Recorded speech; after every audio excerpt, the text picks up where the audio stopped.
Good morning. It is Friday, September 25th, 2020. You can now relax and be informed. Here is your daily bite of news.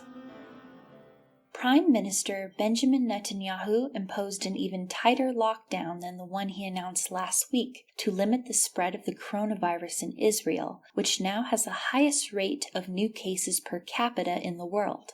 The new measures mean that starting Friday, in the midst of the Jewish high holy days, everyone except essential workers must stay home from work. The only gatherings allowed will be outdoors and include a maximum of 20 people, all of whom must have traveled no further than 1,000 meters from their homes. The rules announced Thursday effectively ended both the protests and indoor worship, although they made an exception for Yom Kippur, the holiest day of the Jewish calendar, which begins at sundown on Sunday. Until Thursday, mass protests were still allowed to continue demonstrating because of an Israeli law that protects the freedom to protest. A growing chorus has criticized the mass protest, saying it was unfair to allow them to continue while there were already restrictions on communal prayer, and that the discrepancy was leading to an erosion of public trust.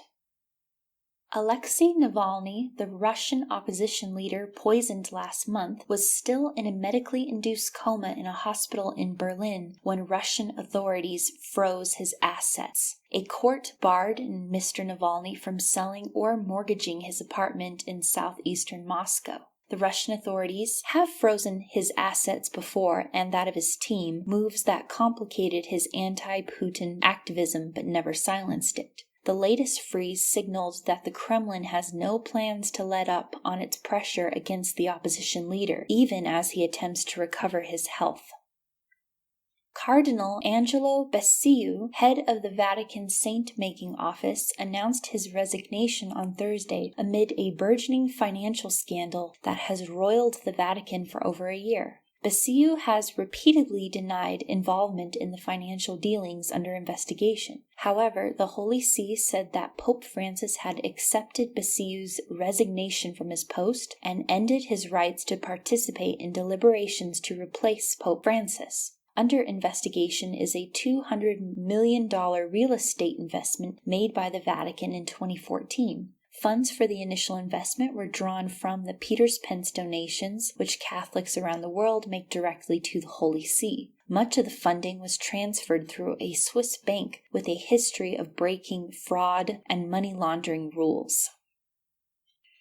President Donald Trump has been making public comments causing some to believe he will refuse to commit to a peaceful transfer of power if he loses to Joe Biden in November. But whether that is truly the case or not, his team is carefully developing plans for that very outcome. Assistant to the president, Chris Liddell, has spent weeks mapping out a possible handover of power. He is working closely with a career government official who is serving as the federal transition coordinator. They are very, very focused on implementing the law and doing it by the book, and they are doing a good job, said David Marshik, director of the nonpartisan Center for Presidential Transition at the Partnership for Public Service. Trump's last transition team under Governor Chris Christie also ran smoothly until the Trump team fired Christie days after winning and threw his binders of plans in the trash.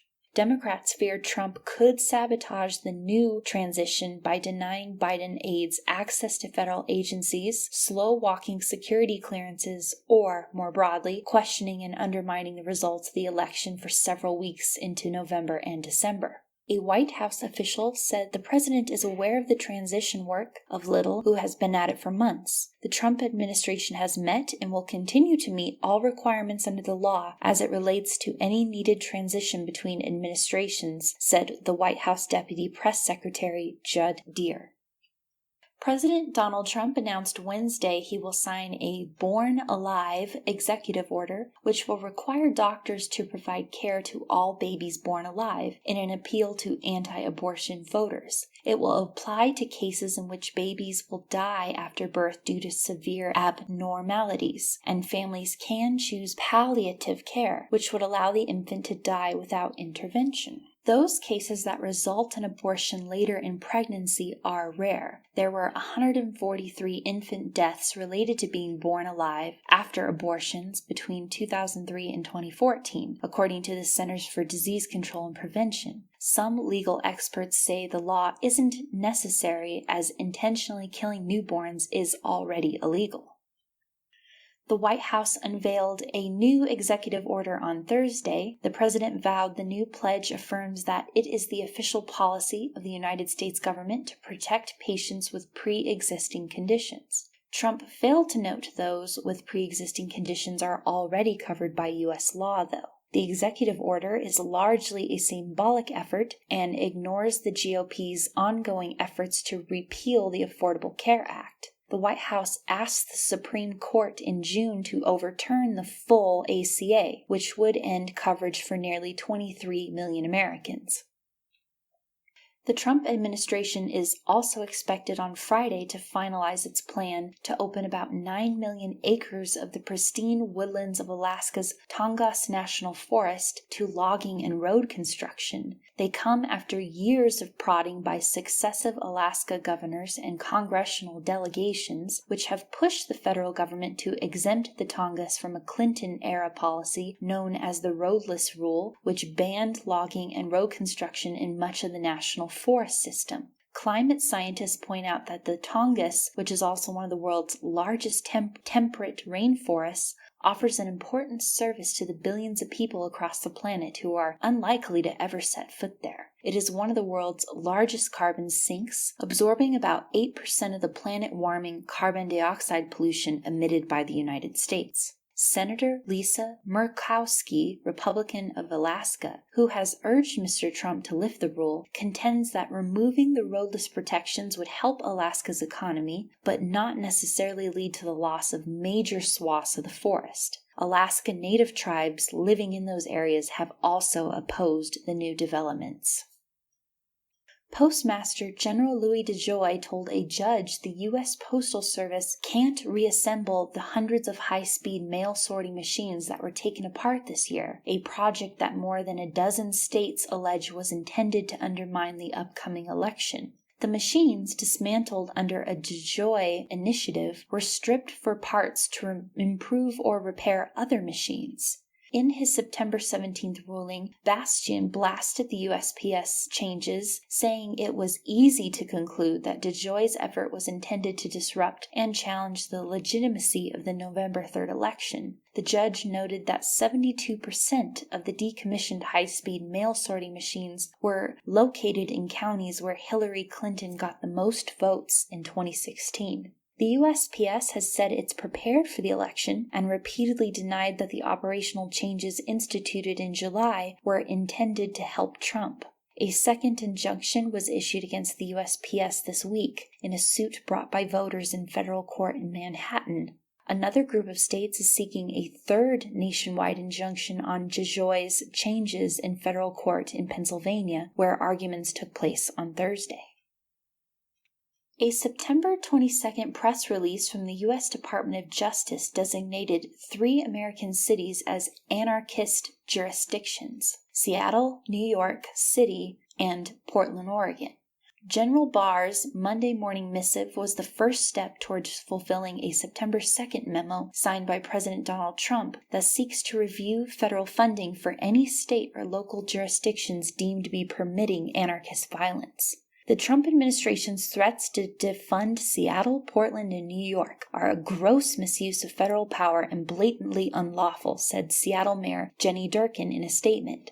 The White House is escalating its efforts to bring nationwide Black Lives Matter protests to heel by punishing the cities where they're held, most of which are led by Democrats. While the blustery language of this campaign has been met with some disbelief, the stakes are very serious. Billions of dollars in funding for schools, roads, and other functions, including law enforcement, could be held back. Republicans at all levels of the government are threatening to withhold money from cities, with law enforcement at the crux of all of these efforts. For example, last month, Texas Governor Greg Abbott threatened to freeze property taxes for any Texas cities that defund police departments. So far, only Austin has moved to defund police. In August, the city council voted to strip $150 million from the city police department and repurpose those funds for other community services. The National League of Cities has been quick to note that the White House campaign is in direct violation of the 10th Amendment of the U.S. Constitution, which gives the states and local governments the power of policing to establish and enforce laws protecting the welfare, safety, and health of the public. Cuts to law enforcement are almost certainly coming, though, given the severity of economic damage that the pandemic is doing to state and local governments. More than 13,000 people have been arrested during protests this year, and the Department of Justice said more than 300 people across 29 states have been charged with federal crimes. Experts are calling the charges unprecedented and deeply disturbing. I think that the degree to which we're seeing federal overreach in many states, state overreach, with efforts to bring extreme charges for conduct that is either innocent or quite low level, is unprecedented, said Samuel Spittle, the director of litigation at the NAACP Legal Defense and Educational Fund. Demonstrators are being charged using statutes which are not typically used. Additionally, the Justice Department accused at least 76 individuals of violating interstate commerce statutes. Interstate commerce statutes typically refer to charges of drug or weapon trafficking, kidnapping, or making threats against government bodies. In one instance, the U.S. Attorney's Office for the Middle District of Florida charged a man with unlawful interstate commerce after police found a Molotov cocktail in his backpack